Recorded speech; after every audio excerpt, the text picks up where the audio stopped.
On set with Director Jose. Yo, mambo ni vipi? Bwana, on set tayari tuko set. Pia nakwenda kuzungumza vitu vichache kuhusiana na video. Niko na nani? Yo.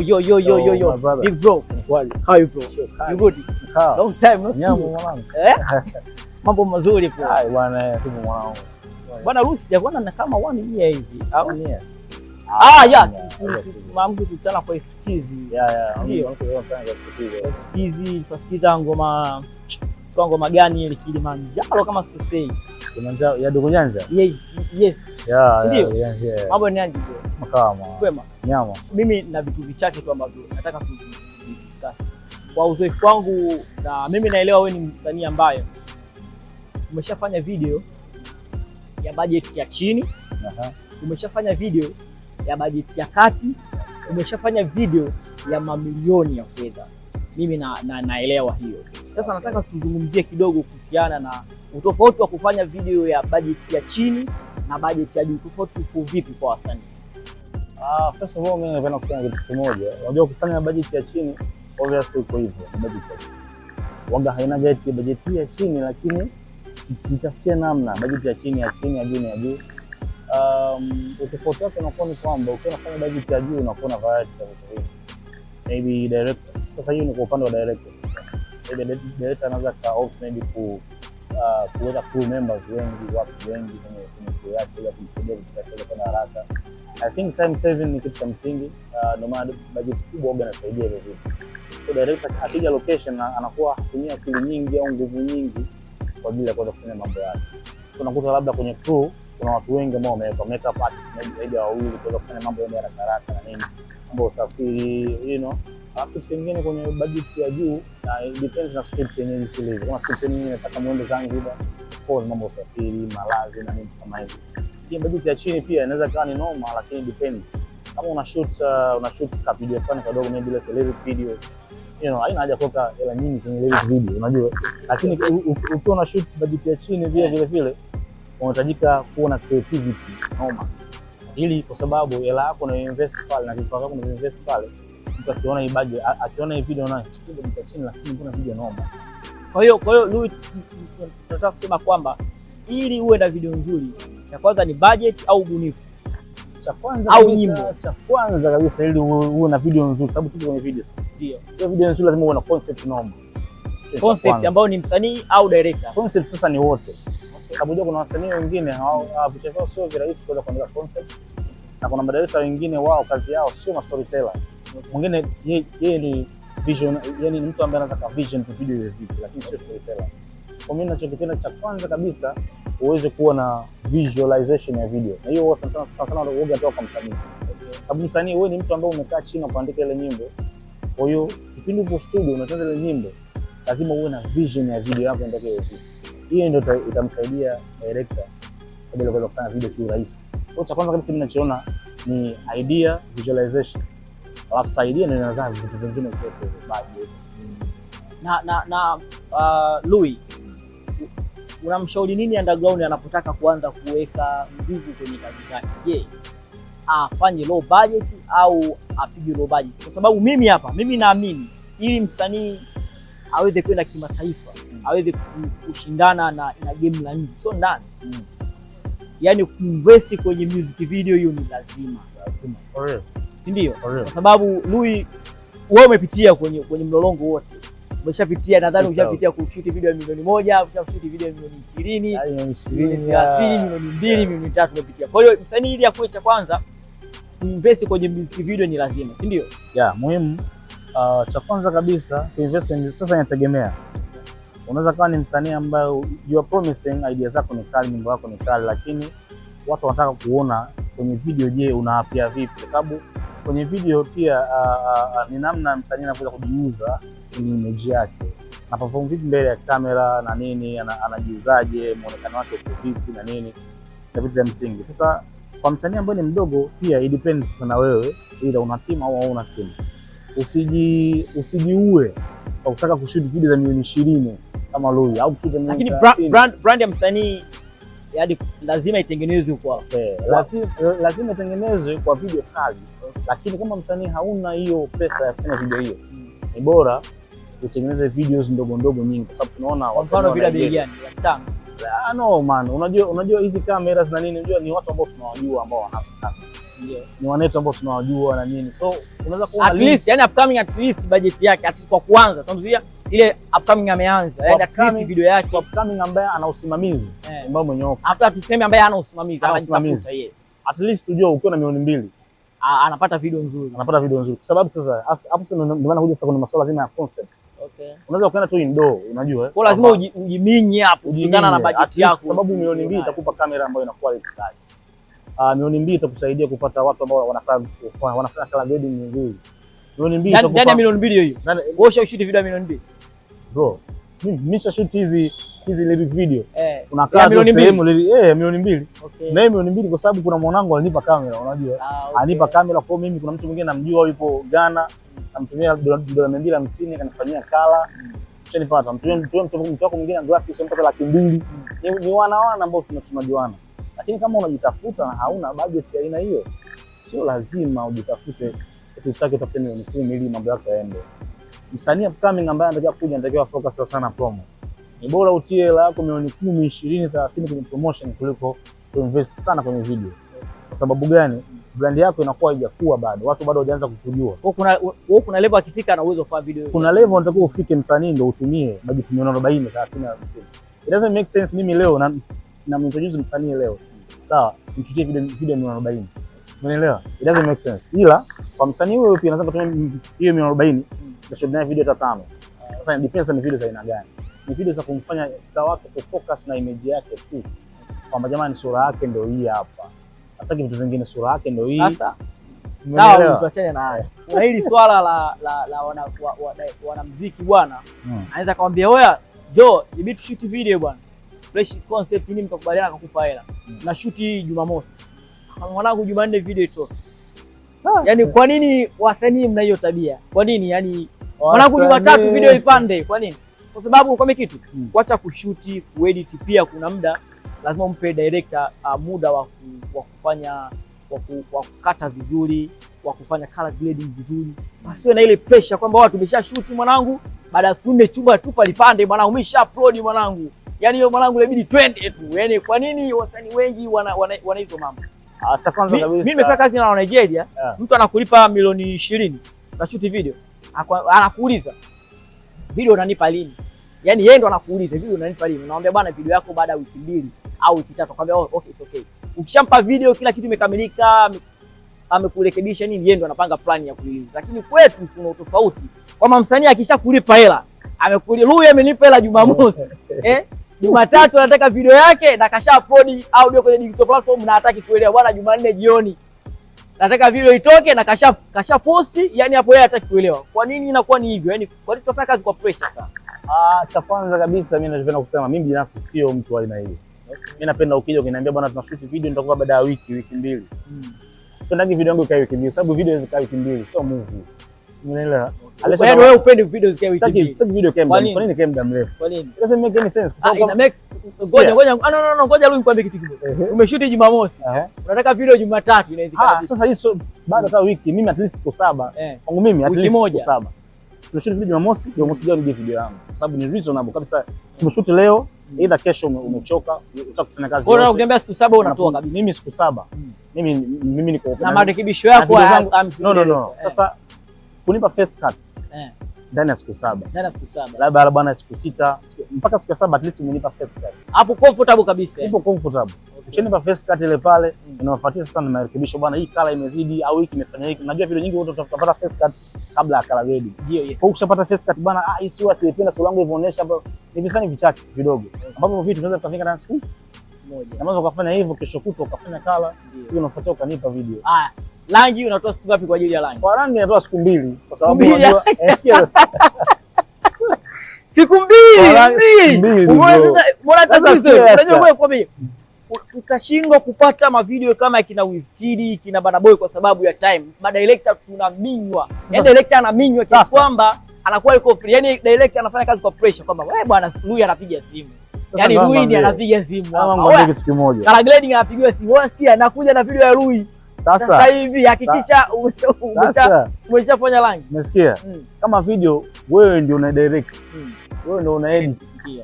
Wewe ndio unapanga vitu vyote hivyo, unapanga logistics na kila kitu. Na wewe ndio unafanya color grading, lazima kisha. Okay, unajua sasa hivi Lui, tuongee ule ukweli. Sasa hivi kuna utandawazi mkubwa sana. Yaani vitu vimetawanyika. Mimi siwezi kufanya kazi yako peke yangu. Kama unafanya kazi na mimi au na director yote. Nadhani umeona. Kwa mfano unaweza ukashuti maybe labda mshuti na Hans au na Mufasa au na director yote. Yeye atashuti. Umeelewa? Maybe kuna kijana ata edit, atapiga ile draft, yeye atakuja ataipitia, atarekebisha. Wewe msanii utaenda utarekebisha, itapatikana final. Kutoka hapo kuna mtu wa rangi. Sasa hapo kwenye huyo mtu wa rangi, kumbuka ni ratiba nyingine. Na huyo ni mtu mwingine ambapo yeye hayuko kwenye maana yake.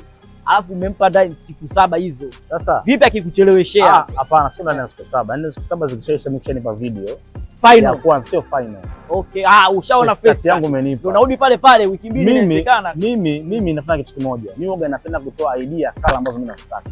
Okay. Sawa. Umeona sasa changamoto nyingine. Ina maana wewe unakuja na pendekezo lako. Kwamba mimi nataka ni sawa kabisa. Na kwa nini usimpe yule mtu wa rangi nafasi kwamba wewe mwanangu mimi nataka rangi baada ya siku 4 siku 5. Sawa, sikia. Akampa nafasi akafanya verse ya kwanza leo, verse ya pili kesho, chorus akamaliza inayofuata. Sasa sikia, sijakataa. Kila mtu anataka kitu chake vile anataka yeye. Lakini wasanii wote wako hivyo. Sasa nikwambie sasa reason kwa nini? Kwa nini? Mimi hapa huwa na vision ya kala yangu ninayotaka. Ukinipa video mara ya kwanza, nikiona kala yangu imefanya at least 70%, naambia mwanangu kuna sehemu fulani niongezee kitu fulani. Si hicho kitu akiweza kukitaka ufanye siku 4. Unajuaje ugumu wa wewe anakutia? Najua sababu mimi wewe ushakuwa color grade. Mimi binafsi. Nisikia ngombe. Unaniambia ni Lui nakujua wewe ni msanii. Sasa wewe unajua kwa upande wa usanii. Mimi hapa kuna siku nilimpigia visuals. Anataka. Mimi haya mambo ya color grading kwa sababu tunafanya video na watu wengi Bongo. Wanawapa watu nje wa Hindi na wanafanya color grading. Sio. Mimi unajua mambo ya color grading nina knowledge ambayo ni basic ya kawaida. Lakini umzidi direct. Simjidi direct. Okay. Unanipata? Na knowledge yangu ambayo ni basic. Kwa sababu gani? Mimi naweza nisijue kupiga color grading lakini naijua color grading ukiiona. Ndio.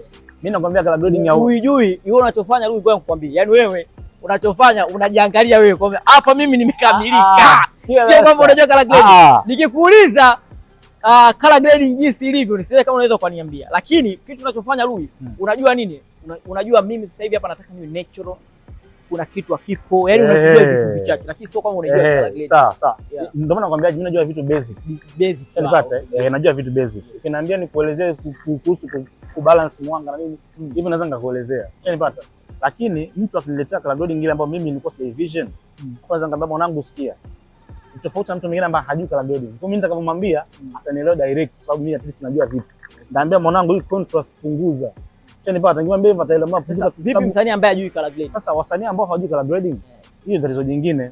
Ndio maana msanii kumedaka masuala color grading yeye anajua yeye ni sasa na kupost kuchukua picha au kutumia anaweka tu zile kwa sisi professionals tunaitwa LUTs au sio? Sasa yeye ajiko oya msanii anajua LUT. Kwa sisi na msanii ambao unajua sisi mimi nishafanya kazi na Lichimavoko bro. Lichimavoko anajua lens.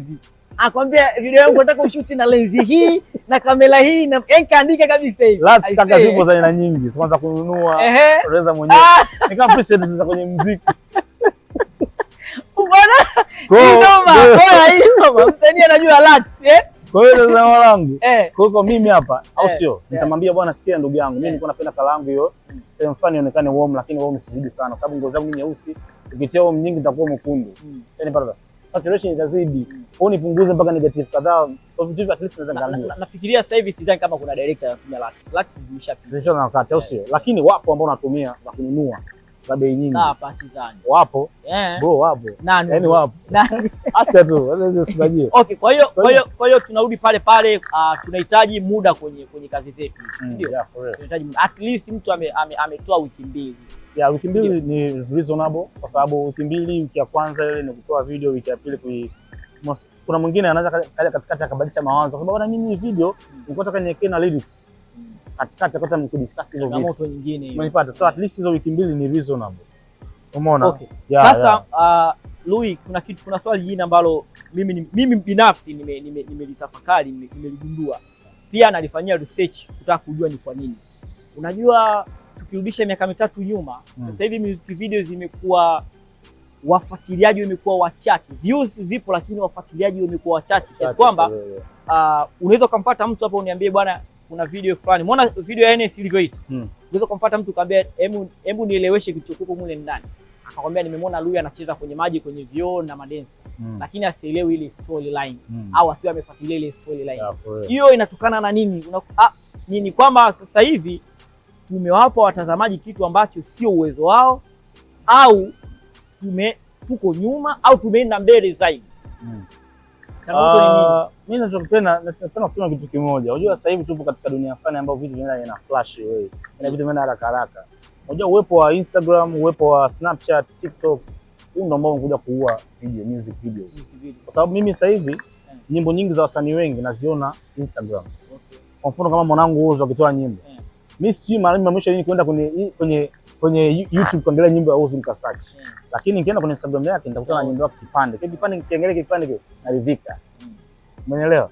Kwa hiyo msingi sasa inakuja sasa mwisho wa siku watu wengi hawatii hela kwenye mifumo kwenye video kama video kwenye promotion au kwenye nini? Kwenye video kama video kushoot video ni hela nyingi. Kwa maana sasa hivi safari za kwenda South Africa ni ndogo. Watu wa South Africa. Sasa wewe uone kama game limerudi nyuma kwa mtindo huo. Game hajarudi nyuma. Wewe bro listen.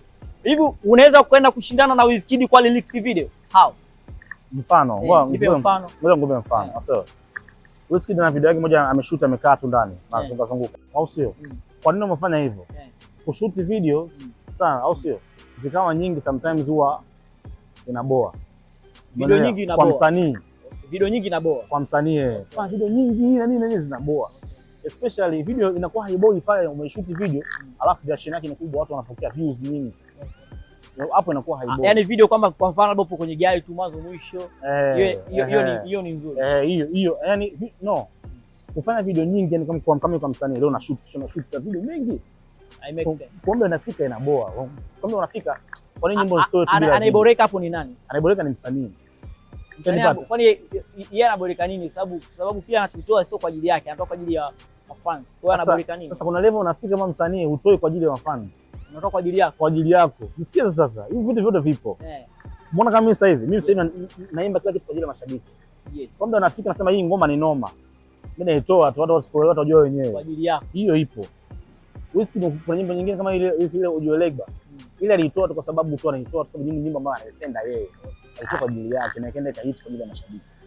Umeelewa? Kuna mtu anasema hii nyimbo sitaki kuishoot lakini mashabiki wanataka ni shoot video. Kuna videos mimi ninazo ndani hazijatoka hadi leo. Sio kwa sababu mimi sitaki kuzitoa, ni kwa sababu tunaona hii video sasa hivi nikitoa haiwezi kuwa noma. Lakini mashabiki wao wataona noma, lakini mimi binafsi naona hii video haiwezi kuwa noma. Umeelewa? Sasa kuna hiyo trauma ya kutumia hela nyingi kwenye videos afu zinakaa ndani. Hiyo promotion iko tofauti na music videos. Nikitia milioni 10 kwenye promotion nitapata result tofauti. Nikitia milioni 10 kwenye videos nitapata result tofauti. Okay, sasa makampuni makubwa wanamwangalia msanii kazi zake anafanya vipi, lakini tukikuview ukimwona huyu msanii mbona video zote mara kwenye mti, kwenye gari, kalala kitandani, mbona afanye hivyo? Sababu wale hawaamini kwamba unaweza kupatia milioni 50 kwenye promotion. Japo inawezekana wewe unatia milioni 50 kweli. Wanaangalia kutokana na vitu vyako unavyofanya. Kwa mfano, wanaangalia bwana Lui video yake ana video zake 2 hivi, mwanangu hizi milioni 60 kweli. Tayari ni brand ni wa gharama. Kwa kuweka hela kwao ni hivi. Hata kushindana kwenye mashindano ya kimataifa nadhani hawaweki video, hawaweki zile video ambazo unaona kabisa hizi hazi make sense. Okay, kama chupa yale ambao wanashindana pale ni noma. Si ndio? Sasa kwa nini Bongo unakuta mpaka wasanii wakubwa nyimbo limeiti lakini mtu kashuti very easy, very simple. Na unaona kama hii ngoma ambayo itakiwa yeye kashindane. Sasa kinachotokea hapo, ushasema tayari msanii mkubwa. Kwa hiyo tayari kafuna kama Justin Bieber anaweza kaja hapa kavaa kiboxer. Akashuti kuanzia kule mwanzo mpaka mwisho. Video ikaenda milioni 200 300. Kwa sababu nani? Justin Bieber. Lakini kumbuka Bieber hizo shoot kawaida. Sikia sasa nikwambie, wanashoot video nyingi sana za kawaida. Justin Bieber shashoot video amevaa dude fulani la ndizi. Yeye anajua hiyo. Sawa, ile video ukiangalia ni katuni mwingi. Unaelewa? Ile video ukiangalia kwa mtu wa kawaida, kufanya searching investment yake aliyoweka pale is not easy. Ila wao unajua wazungu wenzetu wameenda mbele. Unajua wenzetu wanaweza wakataka kufanya kitu kionekane cha kawaida lakini hawashuti kawaida. Wako level hiyo. Sawa. Na kitu ambacho wa Nigeria sasa hivi wanafanya. Nigeria sasa hivi anataka kushuti kwenye gari. avuta gari anafanya ndio maana nakwambia hivi, lakini ni shot iliyotumika pale kutumia gharama, kamera iliyotumia, gari kuvunja, models nini, ndio maana imetumika dola 60,000. Sawa. Lakini bongo huku mtu atataka bwana shoot kwenye pikipiki tu, bwana Wizkid kafanya, kumbe mwenzako amefanya yale mazingira yaonekane ni ya kawaida, lakini hajashuti kawaida, ameweka hela. Sasa unajua unapozungumzia masuala ya video za kawaida na hela za kwao, sisi kwetu huko video ya milioni 60. Sawa, ni maanisha huyu tu milioni 60. Mfano, nakupa mfano. Justin Bieber akishuti video ya milioni 60, hiyo ni hela ndogo sana. Yaani hiyo video unakuta labda ni video yake, labda show, labda ni cameraman, ile crew ambayo anakushoot show yake, unaweza kutumia milioni 60 au Chris Brown anafanya show yake. Ngoja nikwambie, umeona hii video mpya ya Chris Brown? Mpya ametoa, iko kwenye mic screen hivi anaimba. Umeona ile video jinsi ilivyoshutiwa? Mwingine anaweza kaangalia kaona hii bwana bora ameweka mic tu white screen. Sasa unashindwa kuelewa. Lakini kuna mtu amefanya, unashindwa kuelewa kitu kimoja. Issue ndio maana nakwambia sometimes video zinaboa. Uboa sio kama sasa anataka shoot video, anataka kushoot video katika angle tofauti, kwamba sasa angle tofauti ambayo mimi naitoka kufanya video kwamba tunaelewana manguo nini, mamodo, magari yanaboa. Angle naizungumzia mimi Lui, kwa mfano unaweza kusema bwana, mimi sikiliza, nataka kushuti video ambayo ina shoti moja tu, yaani hiyo shoti, lakini namna ya kushuti hiyo shoti ndio gharama. Kwamba hiyo shoti ili ushuti lazima uwe na milioni 10. Ya, inawezekana. Umeelewa? Inawezekana. Lakini ni video ya sehemu moja watu wamekaa, au labda unaimba unapaa kwenye magorofa. Kwa mtu akiangalia umeimba sehemu moja, lakini kufanya hiyo product ni gharama. Ndio hicho kitu tunachozungumzia sasa. Kwamba wenzetu wanafanya simple, lakini simple yenyewe pia kuiconvert au kutaka kujua namna walivyoifanya unakuta ni gharama. Sasa ndio kibidi tufikie huko sasa. Isiwe tu isiwe kawaida. Kuna dogo mmoja ameshuti video, ana nyimbo kali sana, yule dogo tunaitwa nani? Kama amuuza begi hivi. Ashuti video simple, nyimbo kali, video simple tu na ni nzuri. Lakini ukiangalia unaona kabisa yani nyimbo ni kubwa kushinda video. Sasa issue inakuja hapo, target sana kingine na target yao ya timu yao. Either target yao ilikuwa sio kuwafanya watu wa focus na video. Unanipata? Uko focus na video ina maana unataka watu wa focus na brand ya msanii. Hapana, sio kweli. Si ndio maana yake? Hapana. Kama video ionekane, video ina giza, nani akamfocus hiyo yengo napinga. Kanye West na video zake nyingi za uchizi ngapi? Eminem, unanipata? Kanye West na video zake nyingi anaonekana. Nisikize nikwambie. Yaani wenzetu kwenye brand wanazingatia Louis. No. Yaani hapo ndugu yangu. Hapo tutaweza kuelewana. Hapo tuko naelewa kitu kimoja. Video zinavyoshutiwa kila mtu ana target yake. Yes. Mwingine anataka kuportray labda vile alivyokuwa labda maskini. Mwingine anataka kuportray labda vile alivyokuwa ananyanyaswa kipindi yuko mdogo. Kila video unavyoiona ina story yake. Unanipata? Kama Omalay ana nyimbo yake ile anaimba ile Holy Ghost Fast ni nini? Na video fulani kama wapo kwenye rangi mpaka panga rangi. Ukiangalia ile video story yake inaonyesha kama Omalay alikuwa mfanya ambaye ana depression na nini. Kwa watu ambao wanaelewa masuala ya picture na art na vitu kama hivyo, wanaelewa hii video inamaanisha kitu gani. Kwa kama udogo anaburuza nguo, anaburuza si begi nafanyaje? Begi la kamera. Wana maana yao. Wanajua wao wana maana yao kwa nini? Hapo huwezi kuniambia. Wewe mtu anaburuza begi la kamera unaambia na maana gani? Na maana. Maana gani? Kwamba kafukuzwa. Sasa uwezi aenda kujiua, aenda kujilipua. Begi lina nini ile? Yaani hiyo maana gani? Hiyo ina maana gani? Haiko na maana. Yaani lazima tukubali kuwa wabunifu kwenye kazi zetu. Sasa wewe sawa, hiyo dogo umesema video yake mbaya. Sio mbaya, hajaendana na. Haya, wewe niambie video yako kali ya bongo ipi kali ambayo ina ubunifu kali? Video nyingi bongo ya kwanza. Bongo tunajitahidi. Ya kwanza yenye ubunifu. Yaani video yaani kama watu wamekaa kumuuliza vitu hapa noma. Hennessy, she's my Hennessy. Sasa usizungumzie Hennessy. Wewe Hennessy unaionaje? Sasa usizungumzie video yangu. Nikupa bunifu kwa Hennessy. Usizungumzie video yangu. Nisimwambie kitu. Hennessy au sio? Ina maadhi yake tofauti. Sisi mlo tunataka tuoneshe mazingira au sio, environment za Tanzania nini, watoto wakali, mambo kama haya au sio?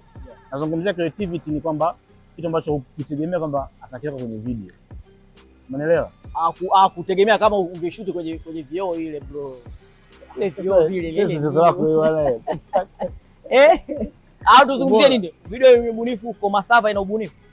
Kwa Masava. Sasa hizo ndio video ambazo hazina ubunifu. Okay. Simaanishi kwa maana mbaya, ni kwamba ni video ambazo tunaweka set rangi. Unajua kila video ina maana yake. Kuna video za kuonyesha vitu vina pop, rangi nyingi, magari mengi, sehemu fulani ambayo ina rangi, video za aina hiyo, au sio? Kuna video nyingine zina ubunifu kwamba mtu anakaa tu sehemu, unashangaa tu ghafla huu mguu unatoka, unatokea mdomo kwenye mguu, unaanza kuimba, mguu unatembea wenyewe, mguu baki pale pale. Na video za aina hiyo zipo. Angalia video za wakina nani? Let's say nani? Tuseme mfano. Wanatoka hawa wasanii wa USA. Wengi wanapenda video aina hiyo. Sawa? Ukiangalia video nyingi za DJ Khaled ni kuonesha lavish lifestyle. Kwamba bwana na sasa hizo video hazina ubunifu bro. Sasa kuna kitu nataka umeona kama hivi tunavyokaa sisi mimi na wewe. Sawa? Nataka sisi hapa tunafanya interview hivi. Nyuma hapa kuna model, afu nyimbo inapigwa. Sawa, yule model sio msanii lakini yeye ndo ambaye anaimba nyimbo ambayo inapigwa. Mimi netu tunafanya conversation. Kwa director, na hii video baadaye kija kutokea baadaye inaonekana umeshoot wewe lakini wewe uko na mimi hapa. Lakini dem ndo ambaye anaimba, anabadilika nguo, anabadilika rangi, anabadilika nini? Huo ndo ubunifu ambao. Kwa hiyo nataka kuniambia directors wa Tanzania, sababu hapa turudi kwetu nyumbani. Directors wa Tanzania waongeze ubunifu kwenye kazi. Tuongeze ubunifu, si ndio? Ubunifu ni kila sehemu, sio kwenye kazi, kwenye muziki, kwenye kuigiza, kila sehemu. Uliopo unatosha au tuongeze?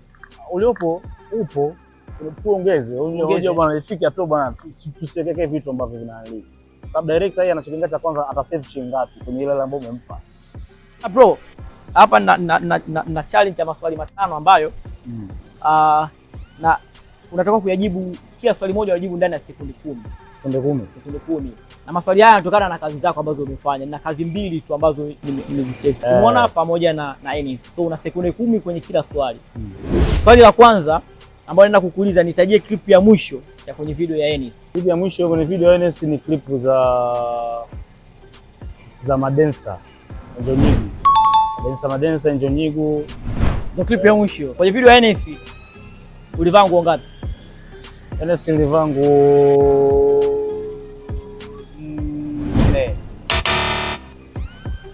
4. Kwenye video ukimwona shoti ya Darajani ulikuwa umevaa nguo ya rangi gani? Darajani alikuwa amevaa njano.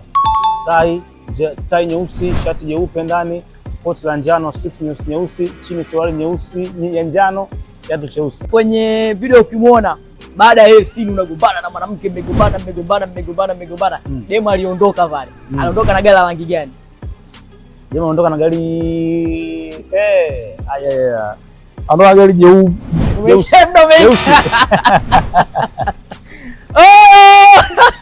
Ndio na gari jeusi babu. Gari jeusi. Gari jeupe. Jeupe. Gari langu jeusi. On set with Director Jose.